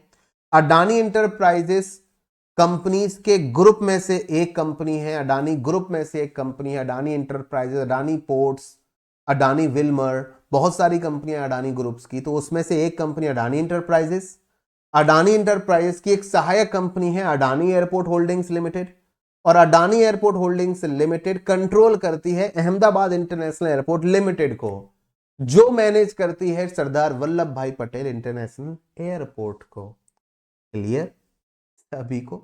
अच्छा, तो अडानी पोर्ट्स जो है वो बंदरगाह देखती है और Adani airport holdings limited airports को मैनेज करती है, तो ये तो बढ़िया है। अडानी जी तो बहुत ग्रोथ कर रहे हैं, बहुत बढ़िया Gautam Adani ji. Question number 12, what will be the new name of the Bangalore city university? Bangalore city university का नया नाम क्या होगा? बेंगलोर में जो बेंगलोर सिटी यूनिवर्सिटी है उसका नाम बदला जा रहा है, तो इसका जो नया नाम होगा वो अब क्या होगा? कमेंट सेक्शन में 4 ऑप्शन फटाफट से बताएगा सही जवाब। यहां तक का डिस्कशन अगर आप सभी को पसंद आ रहा हो then do like the session, आप सेशन को लाइक कर सकते हैं। और ये जो नया फॉर्मेट है जहां पर हम लोग पहले एमसीक्यू मतलब जो भी लेटेस्ट न्यूज़ आपकी यहाँ पर होती हैं उन न्यूज़ को डिस्कस करने से पहले उससे रिलेटेड एमसीक्यू डिस्कस करता हूँ, देन न्यूज़ डिस्कस करता हूँ, तो ये एक नया फॉर्मेट आ गया है जिसमें न्यूज़ एमसीक्यू साथ साथ होते रहेंगे, तो डिस्कशन अच्छे से हो जाएगा। तो ये फॉर्मेट कैसा लगा मुझे कमेंट सेक्शन में लिखकर जरूर बताइएगा। सही जवाब है doctor Manmohan Singh Bengaluru city university, option number B is the right answer. तो नाम तो पहले से बेंगलुरु सिटी यूनिवर्सिटी ही था, तो किसका नाम ऐड हो गया है? भारत के पूर्व प्रधानमंत्री जिनका हाल ही में निधन हुआ डॉक्टर मनमोहन सिंह जी का नाम इस यूनिवर्सिटी के साथ जुड़ गया है, ऐड हो गया है। ठीक है, चलिए डिटेल डिस्कस कर लेते हैं। तो कर्नाटका गवर्नमेंट ने यहाँ पर नाम जो है वो बदला है, रीनेम किया है बेंगलोर सिटी यूनिवर्सिटी को, और इसका नाम किसके सम्मान में रखा गया है? भारत के पूर्व प्रधानमंत्री डॉक्टर मनमोहन सिंह जी के नाम पर। तो केरला के जो वर्तमान चीफ मिनिस्टर हैं सिद्धारमैया जी, उन्होंने अपनी जो बजट स्पीच थी, जो कर्नाटका स्टेट का जो बजट रिसेंटली लॉन्च हुआ, तो उस बजट स्पीच में उन्होंने ये घोषणा की, और ये बजट स्पीच कर्नाटका के विधानसभा में, कर्नाटका की विधानसभा में बजट स्पीच के दौरान उन्होंने कहा कि बेंगलोर सिटी यूनिवर्सिटी का नाम बदलकर doctor Manmohan Singh Bangalore city university किया जाएगा, जो कि देश के पूर्व प्रधानमंत्री के नाम पर होगा, जिनका अभी हाल ही में 26 फरवरी को निधन हुआ था। ठीक है, डॉक्टर मनमोहन सिंह जी आप लोग अच्छे से जानते हैं देश के 13वें प्रधानमंत्री थे। साथ ही साथ डॉक्टर मनमोहन सिंह जी देश के 15वें आरबीआई गवर्नर भी थे, और ये इकलौते आरबीआई गवर्नर थे जो आगे चल के देश के प्रधानमंत्री बने। ये देश के फाइनेंस मिनिस्टर भी आपके यहाँ पर थे। आपको अच्छे से याद होगा, मैंने कई बार बताया है कि 1991 में जो हमारे देश में इकोनॉमिक रिफॉर्म्स हुए हैं, हमारे देश में जो इकोनॉमिक रिफॉर्म्स हुए हैं, आर्थिक सुधार हुए हैं, उसके लिए एक प्लान पेश किया गया था, राव एंड मनमोहन प्लान। तो राव का मतलब था पीवी नरसिम्हा राव, क्योंकि 1991 में देश के जो प्रधानमंत्री थे वो पीवी नरसिम्हा राव थे। तो पीवी नरसिम्हा राव और मनमोहन सिंह जी ने मिलकर ये प्लान तैयार किया था, जिसमें एलपीजी रिफॉर्म्स आते हैं। LPG reforms liberalisation, privatisation and globalisation, जहां पर भारत की अर्थव्यवस्था को एक ओपन इकोनॉमी बना दिया गया। फॉरेन कंपनीज इंडिया आकर इन्वेस्ट कर सकती हैं, सेल कर सकती हैं, और हम भी उनके इकोनॉमी में जाकर, तो भारत की अर्थव्यवस्था पूरी तरह से ग्लोबलाइज हो गई डॉक्टर मनमोहन सिंह जी के प्रयास। तो डॉक्टर मनमोहन सिंह जी देश के 13वें प्रधानमंत्री and well was known for his role economic liberalisation, जो मैंने आपको एलपीजी रिफॉर्म्स में बताया, फाइनेंशियल रिफॉर्म्स जो हुए थे 1991 में, which played a crucial part in shaping the modern India's economy. तो आज की जो वर्तमान अर्थव्यवस्था है इंडिया की, उसको शेप में लाने के लिए जो आज की अर्थव्यवस्था ग्रोइंग इकोनॉमी है वो 1991 से आपकी तेजी से ग्रो हुई इसी कारण। ठीक है, तो एक इम्पॉर्टेंट अपडेट है आप सभी के लिए, न्यूज़ अपडेट है, और ये न्यूज़ अपडेट आप सभी के लिए क्या है वो भी समझ लो। ये न्यूज़ अपडेट है दैट दी मनमोहन सिंह जी का जो परिवार है उन्होंने अप्रूवल दे दी है कि डॉक्टर मनमोहन सिंह जी की जो मेमोरियल साइट होगी, इनका जो रेस्टिंग प्लेस होगा, मेमोरियल साइट होगी जहां पर इनको याद किया जाएगा, इनको श्रद्धांजलि दी जाएगी, वो राष्ट्रीय स्मृति स्थल में बनाया जाएगा। तो राष्ट्रीय जो, ये कुछ ज़्यादा दिन पुरानी खबर नहीं है, 7 मार्च को, जो अभी रिसेंटली 7 मार्च की डेट कंप्लीट हुई है, 7 मार्च को ये अपडेट आया है। तो डॉक्टर मनमोहन सिंह जी के परिवार से अप्रूवल मिलने के बाद अब डॉक्टर मनमोहन सिंह जी की जो मेमोरियल साइट होगी वो दिल्ली में कहाँ बनेगी? वो दिल्ली में राष्ट्रीय स्मृति स्थल में उसको बनाया जाएगा। तो यहाँ पर गवर्नमेंट ने रिटन अप्रूवल जो है वो मिल गई है। मेमोरियल के लिए करीब 900 स्क्वायर मीटर का जो प्लॉट है middle of the complex of the समाधि, जहां पर राष्ट्रीय स्मृति स्थल, राष्ट्रीय स्मृति स्थल वही है जहां पर अटल बिहारी वाजपेयी जी का स्मृति स्थल भी है। ये दिल्ली के राजघाट के पास ही है। राजघाट वो जगह है जहां पर महात्मा गांधी जी का स्मारक है, ठीक है, तो राजघाट वहाँ पर है। तो ये जो आपका राष्ट्रीय स्मृति स्थल होगा, तो इनकी जो लास्ट अभी वीक था, तो इनकी जो वाइफ है गुरशरण कौर, मनमोहन सिंह जी की, उन्होंने विजिट किया था और एक्सेप्टेंस दे दी है। तो आपको याद रखना है कि इनका जो मेमोरियल बनेगा वो राष्ट्रीय स्मृति स्थल में बनेगा, राजघाट के पास। Next question, question number, this one is the question number 13, question number 13, ठीक है। तो क्वेश्चन नंबर 13 पर आ जाते हैं। Question number 13, as per the brand finance insurance 100 2025 report, what is the rank of LIC, Life Insurance Corporation of India, among the world's strongest insurance brands? तो brand finance insurance 100 2025 की report के अनुसार दुनिया की सबसे मजबूत बीमा ब्रांड्स में LIC की रैंक आपकी यहाँ पर क्या है? तो LIC की रैंक है दुनिया के सबसे मजबूत जो बीमा ब्रांड्स हैं उसमें LIC की रैंक तीसरी आपकी यहाँ पर रहेगी। तो LIC has been rank on third position.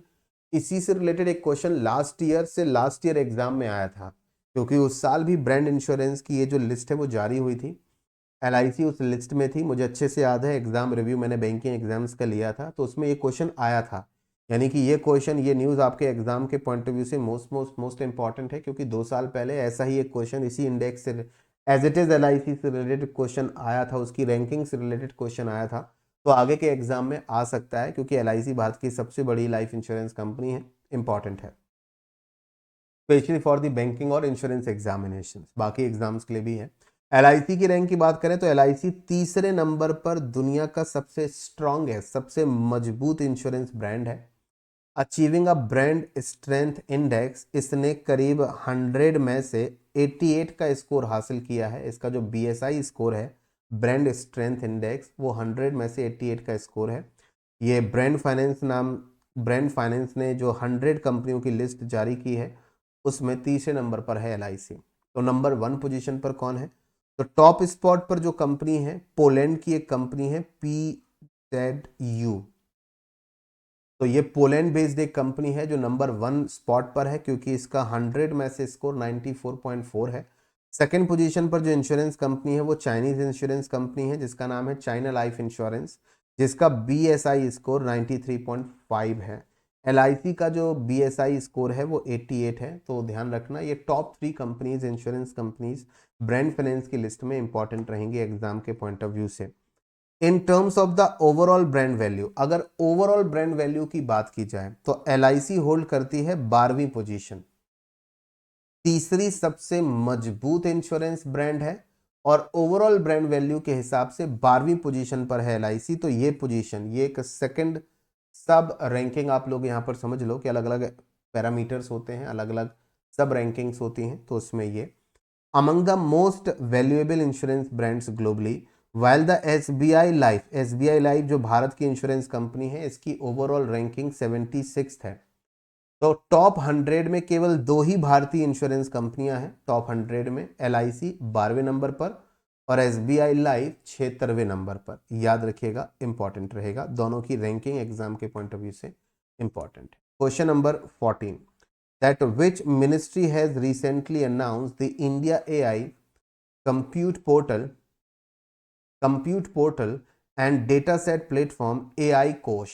तो किस मंत्रालय ने इंडिया AI कंप्यूट पोर्टल और डेटा सेट प्लेटफॉर्म जिसका नाम है AI कोश को रिसेंटली लॉन्च किया है? तो ministry home affairs, electronics and information technology communication. देखो, होम अफेयर्स होना मुश्किल है, क्यों? क्योंकि आर्टिफिशियल इंटेलिजेंस से रिलेटेड है। तो होम अफेयर्स का आर्टिफिशियल इंटेलिजेंस साइंस से क्या काम? इंफॉर्मेशन टेक्नोलॉजी का काम हो सकता है AI से, बिल्कुल हो सकता है। कम्युनिकेशन, हाँ कुछ हद तक। साइंस एंड टेक्नोलॉजी भी। तो मेजर जो हो सकता है आंसर, वो ये 2 मंत्रालय मेनली हो सकते हैं जिनका AI से डायरेक्ट रिलेशन है। तो सही जवाब ministry of electronics and information technology रहेगी, जिन्होंने रिसेंटली इंडिया AI जो मिशन है उसके तहत इंडिया AI कंप्यूट पोर्टल और डेटा सेट प्लेटफॉर्म जिसका नाम है AI कोश, इसको लॉन्च किया है।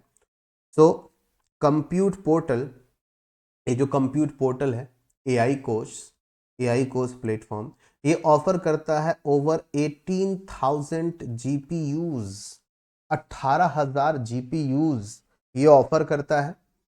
क्लाउड स्टोरेज आपको मिल जाएगी, जैसे आप अपनी ईमेल आईडी की ड्राइव में गूगल में कुछ डेटा स्टोर करते हो, फिजिकली आपके पास वो डेटा नहीं होता, लेकिन वो डेटा गूगल की ड्राइव पर है, और गूगल की ड्राइव और गूगल का जो सर्वर है वो आपके पास तो है नहीं, वो तो एक थर्ड पार्टी कंपनी के पास है। तो क्लाउड स्टोरेज होता है जहां पर आप किसी थर्ड पार्टी या किसी दूसरे सर्वर पर अपना डेटा अपलोड करते हो। तो cloud storage service, artificial intelligence service students के लिए, स्टार्टअप्स के लिए, रिसर्चर्स के लिए, गवर्नमेंट बॉडीज के लिए इस पोर्टल पे मिल जाएंगी।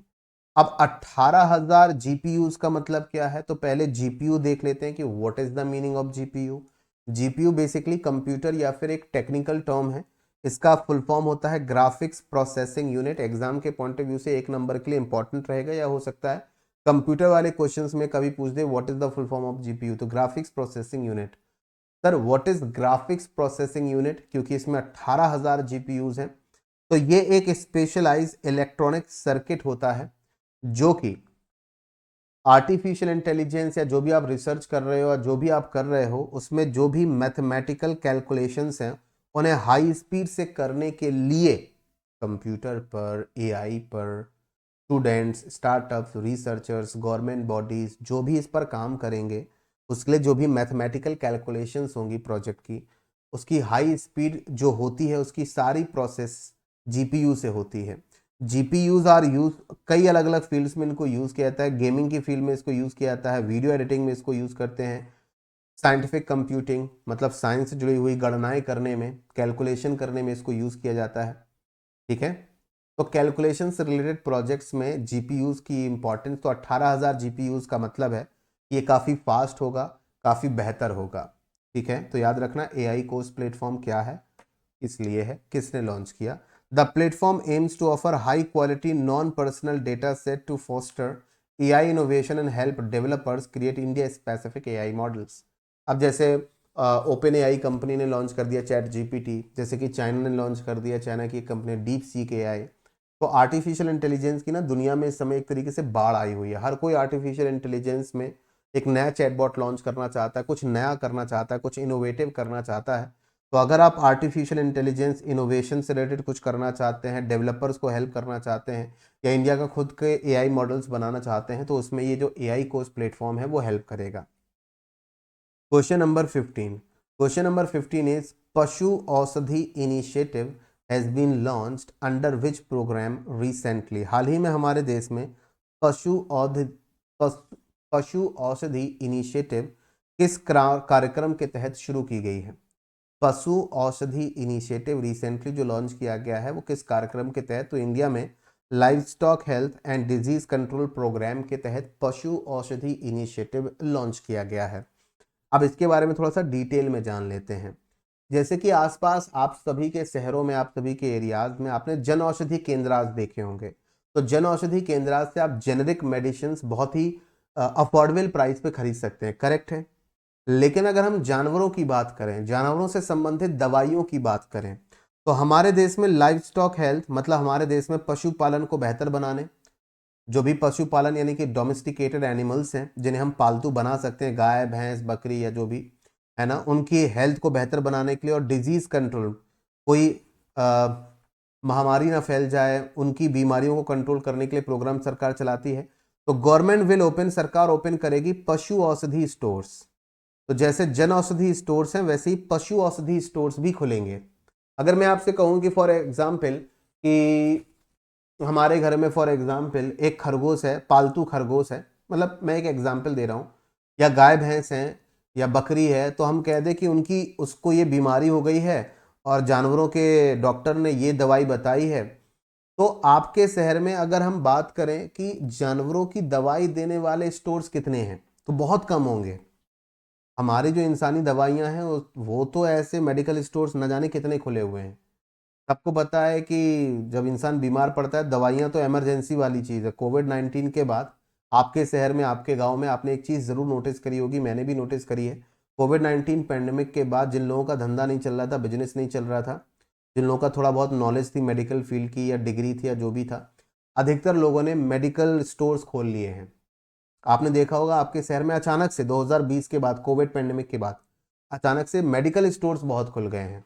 क्योंकि प्रॉफिट ज्यादा होता है ना। तो तो पशु औषधि स्टोर्स भी खुलेंगे पूरे देश में, ताकि जानवरों से संबंधित दवाइयां आसानी से मिल सकें और अफोर्डेबल प्राइस पर मिल सकें। अफोर्डेबल वेटरनरी मेडिसिन, अब जैसे किसी की भैंस है, बहुत अच्छा दूध देती है, किसान भैंसों पर निर्भर है, उनके पास 4-5 भैंसें हैं जो दूध देती हैं, उसकी इनकम वहीं से आती है। अब 2-3 भैंसें बीमार हो जाएं, बिल्कुल मरने की कगार पर पहुंच जाएं, तो जो दवाइयां दी गई हैं बाजार में नहीं मिल रही हैं, अगर कोई मिल रही है तो बहुत महंगी दे रहा है, तब भी किसान या फिर वो व्यक्ति उस दवाई को खरीद लेगा, क्योंकि उसके लिए एनिमल्स बहुत ज़रूरी हैं, क्योंकि वो उनकी इनकम का जरिया है, राइट। तो अफोर्डेबल प्राइस पर सस्ती दवाइयां मिले पशुओं को, उसके लिए तो ये भी तो जरूरी है। तो it follows the model of प्रधानमंत्री भारतीय जन औषधि केंद्र। तो जो मैंने अभी आपको एग्जाम्पल में बताया कि जैसे जगह जगह जन औषधि केंद्र खुल गए हैं, जहां पर आप बहुत ही सस्ते में जेनरिक मेडिसिन आप यहां पर ले सकते हो, वैसा ही पशुओं की औषधि में भी होगा। The initiative is a part of the revise livestock health and, तो ये जो livestock health and disease control programme है सरकार का, उसका जो रिवाइज्ड इनिशिएटिव अभी आया है, तो ये जो पशु औषधि स्टोर्स खोले जाएंगे वो इसी प्रोग्राम के तहत खोले जाएंगे। क्वेश्चन भी यही था। Stores will be run by the cooperative societies, तो ये जो स्टोर्स होंगे पशु औषधि केंद्र, ये सहकारी समितियों के द्वारा चलाए जाएंगे। और प्रधानमंत्री किसान समृद्धि केंद्र, आप लोगों ने जगह जगह देखा होगा प्रधानमंत्री किसान समृद्धि केंद्र, जहां पर बीज मिलते हैं, खाद मिलती है, तो वही उनको चलाएंगे।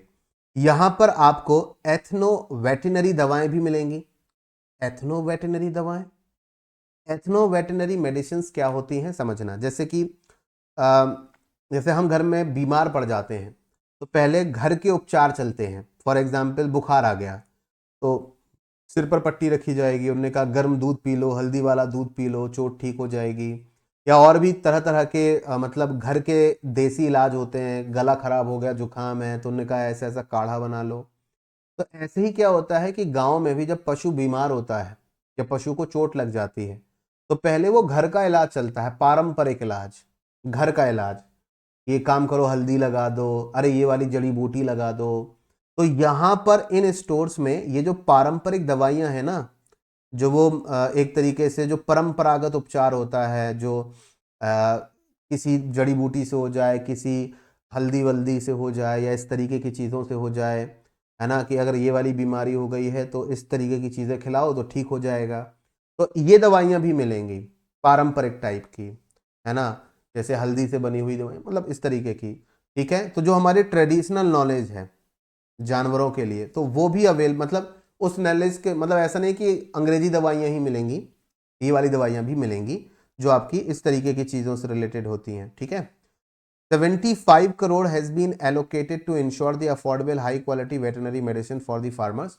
इंपॉर्टेंट पॉइंट रहेगा एग्जाम के पॉइंट ऑफ व्यू से कि सरकार ने इसके लिए कितना अमाउंट एलोकेट किया है, मैंने स्टार कर दिया है। 75 करोड़ अमाउंट इसके लिए एलोकेट किया गया for affordable high quality veterinary medicine, किसानों को मिल सकें, पशुओं से रिलेटेड जो दवाइयां हैं उनकी बीमारी से संबंधित वो उनको मिल सकें। तो टोटल अभी तक हमने 15 एमसीक्यू डिस्कस किए हैं, और 15 एमसीक्यूज के साथ साथ 15 न्यूज़ को भी डिटेल में डिस्कस किया है। आगे ऐसे एमसीक्यूज हैं जो कि लास्ट सेशन में हमने जो न्यूज़ डिस्कस की थी उससे रिलेटेड एमसीक्यूज हैं। तो लास्ट सेशन में मैंने बहुत सारी न्यूज़ जो आपके साथ डिस्कस की थी, उन न्यूज़ में हम लोगों ने उससे रिलेटेड एमसीक्यू डिस्कस नहीं किए थे। तो जो लास्ट सेशन में न्यूज़ डिस्कस हैं, आगे के एमसीक्यूज उन पर बेस्ड हैं। तो अब फटाफट आंसर दीजिएगा, क्योंकि ये न्यूज़ ऑलरेडी डिस्कस हो चुकी हैं। क्वेश्चन नंबर ये हो जाएगा 16, what is the name of the project launch by the HDFC bank in collaboration with the Indian air force and CSC academy. HDFC bank के द्वारा भारतीय वायुसेना और सीएससी अकेडमी के सहयोग से शुरू की गई परियोजना, इनिशिएटिव या प्रोजेक्ट का नाम क्या है?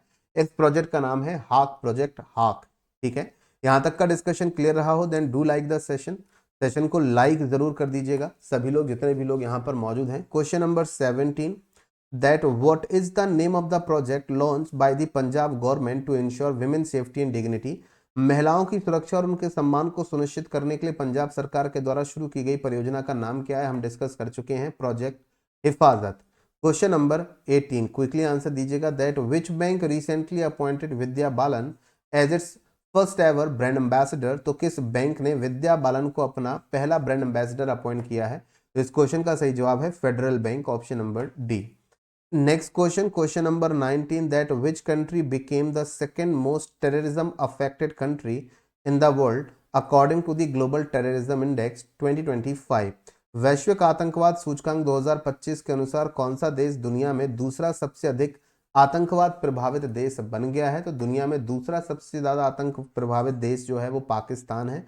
नंबर 1 पोजीशन पर कौन सी कंट्री है? मैंने लास्ट सेशन में डिस्कस किया था, जरा मुझे कमेंट सेक्शन में लिखकर बताओ। जितने भी लोग ये वीडियो देख रहे हैं, वीडियो के नीचे कमेंट सेक्शन में लिखकर बताइएगा। Question number 20, what campaign has PhonePe recently launch ahead of the international women's day to provide women with discount and insurance? तो अंतर्राष्ट्रीय महिला दिवस के अवसर पर महिलाओं को बीमा पर, इंश्योरेंस पर छूट प्रदान करने के लिए फोन पे ने कौन सा अभियान शुरू किया था? इस अभियान इनिशिएटिव का नाम था insuring heroes, option number A. Next question, question number 21, that which bank has the small industries development bank of India partner to boost the MSME financing? MSME financing micro small and medium enterprises जो आपके होते हैं उनको finance देने के लिए, वित्त पोषण को बढ़ावा देने के लिए सिडबी ने किस बैंक के साथ रिसेंटली टाई अप किया है, साझेदारी की है? तो ये बैंक है federal bank, option number D. Next question, question number 22, quickly answer that what initiative did the government launch as a part of the International Women's Day 2025 celebrations? अंतर्राष्ट्रीय महिला दिवस 2025 के समारोह के हिस्से के तौर पर सरकार ने कौन सी पहल रिसेंटली शुरू की है? ये भी हम डिस्कस कर चुके हैं प्रीवियस सेशंस में। सही जवाब है model women friendly gram panchayat, option number B. Question number 23,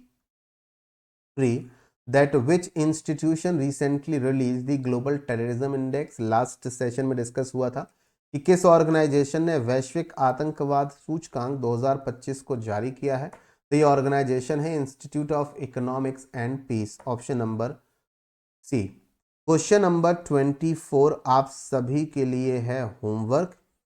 according to the SEBI's annual statement of accounts 2023-24, by what percentage did SEBI total income rise in 23-24 compared to the previous year? तो पिछले साल के मुकाबले इस साल जो सेबी की इनकम है वो लगभग कितने परसेंट इंक्रीज हुई है? वीडियो के नीचे कमेंट सेक्शन में दीजिएगा इस क्वेश्चन का आंसर, ये आप लोगों के लिए रहेगा होमवर्क क्वेश्चन। अगला क्वेश्चन आप सभी के लिए, question number 25, that who was honored with the lifetime achievement in hospitality and education through the technology award? तो इस क्वेश्चन का सही जवाब क्या होगा? ये भी वीडियो के नीचे कमेंट सेक्शन में एज अ होमवर्क क्वेश्चन है, तो सभी लोग इन दोनों क्वेश्चंस के आंसर दीजिएगा। देखते हैं कितने लोगों को सही जवाब पता है। तो आज के सेशन की समाप्ति हो जाती है यहीं पर। क्लास की पीडीएफ आपको टेलीग्राम चैनल पर मिल जाएगी। टेलीग्राम चैनल का नाम, टेलीग्राम चैनल की जो लिंक है वो वीडियो के नीचे डिस्क्रिप्शन में है। तो ये वाले जहाँ पर वीडियो के नीचे डिस्क्रिप्शन पर अंकित गुप्ता सर टेलीग्राम चैनल लिखा है उसके सामने जो लिंक है उस पर टिक करके आप टेलीग्राम चैनल ज्वाइन कर सकते हैं, पीडीएफ आपको मिल जाएगी। अगर आप चैनल पर नए हैं तो चैनल को सब्सक्राइब कर सकते हैं, बेल आइकन प्रेस कर सकते हैं ताकि आपको सभी क्लासेस के रेगुलर अपडेट्स मिलते रहें। आज के लिए इस सेशन में इतना ही। Thank you so much. आज के लिए इस सेशन में इतना ही, मिलते हैं अगले वीडियो में। Thank you everyone.